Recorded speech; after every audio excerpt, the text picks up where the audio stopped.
Hey everybody, thanks for watching. I'm in the backyard and short game complex of Trevor Schultz. How's it going, Trevor? I'm good. How you doing, bud? Good. Thanks for having us out. Yeah. Okay, so we're going to talk about a common issue that people may have thought was gone, but like a evil monster, it's back again. Mm-hmm. The chip yips for a lot of people. So I Yeah. want you to diagnose what you see, because you work with so many different people, about how much percentage-wise of your business is short game.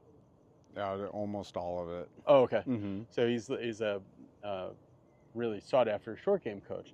So when it's almost becoming like a epidemic again of the chip yips. When you see, especially like someone who's been playing golf for like a long time, Yeah.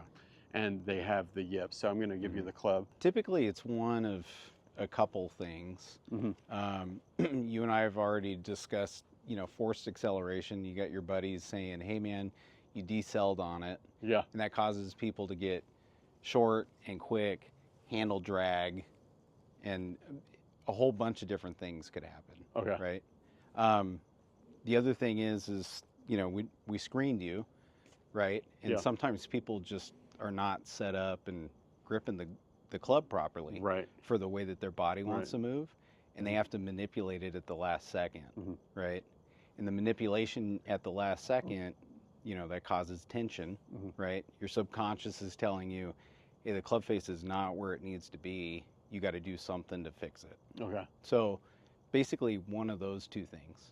So because I think this is misunderstood in golf, even up at higher levels, about what the acceleration profile of a really good short game shot should be. Like, is it short to long, or is it going faster, or is it kind of slowing into it, or staying the same? What do you like to see? Like, what do you usually see when you see like somebody who has a really magnificent short game? I see them doing a whole bunch of different things, Okay. speed-wise, right? I've been lucky enough to play quite a few rounds with Sahit Theegala, and he's probably got the best hands on the planet, Okay. and he'll do anything.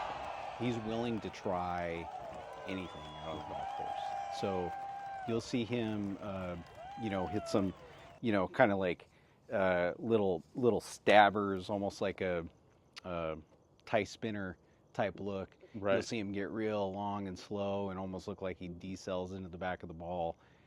He's down to try different speed changes off of different lies to see how the ball's going to react. Okay. Right? Yeah. So,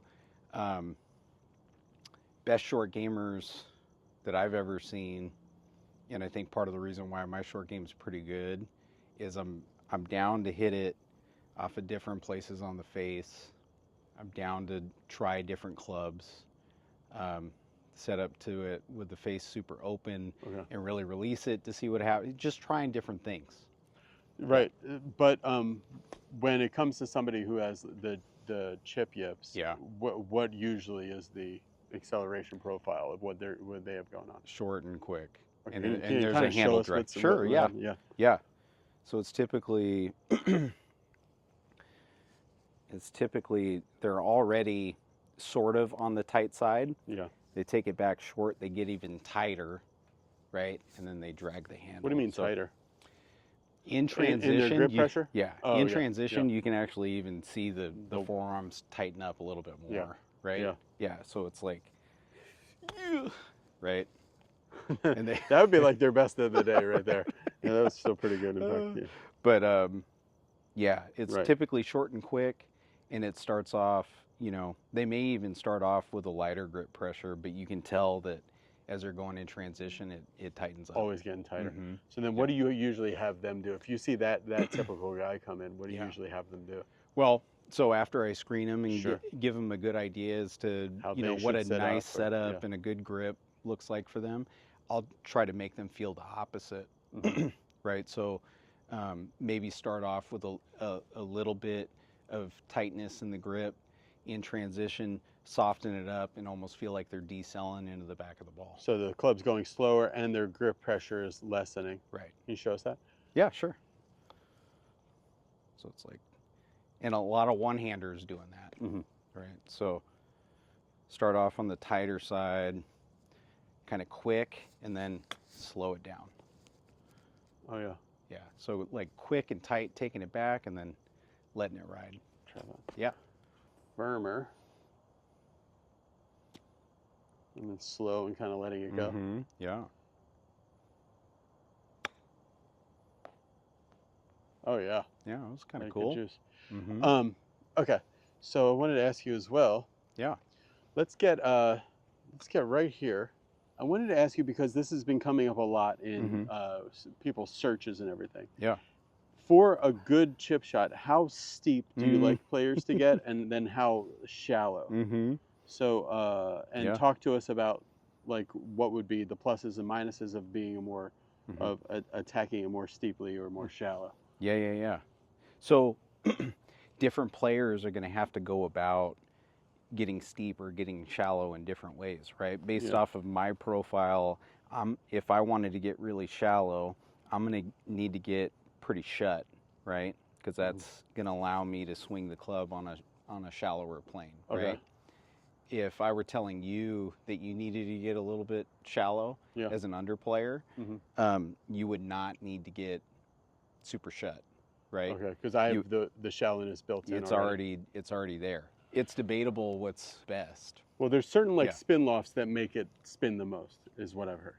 Yeah. Spin loft being like the club's going this way, and then the loft at impact, dynamic loft is, you're trying to get those two things as wide as you, or a certain wideness. Yeah. So I haven't taken like a super big time deep dive on the exact numbers. Okay. But what I will tell you is that for a player like I'll bring him up again, John Rahm, because that's a good under to bring up, right? For John Rahm, I would not be telling him to feel like he's getting overly steep, because his club naturally wants to move on a wider arc like this, right? What I would tell him, if he did want to get a little bit steeper on a shot, is probably to open up his stance a little bit more and play it a little bit further back. But I wouldn't tell him, like, in the motion, you need to feel this. More down. Or it would be a setup change for him to accomplish a more steep descent into the ball. Right? Which would not be the same for somebody like Scotty, who's already there. Right? To stay on topic for this video, the people who are usually doing chip yips and have this acceleration problem, are they also usually hitting too down on it?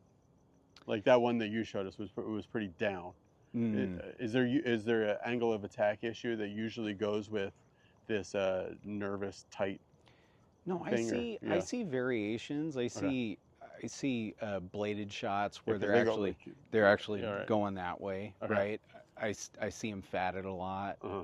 It's just kind of all over the map. The strike is not going to be consistent, right? Because they have no idea what's going on down here in the hitting zone, right? They're trying to fix something, and that's why they have the yips, right? Because their subconscious is telling them, hey man, you got to fix something real quick, right?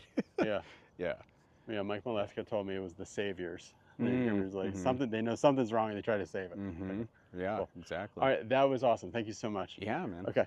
If you guys are interested in talking to Trevor or coming to see him, Instagram, I think, is the best way to see you. So I'm going to put his Instagram. Is it Trevor Schultz? Trevor Schultz Golf. Trevor Schultz Golf. Or at the Short Game Guys. Okay. Yep. Either or.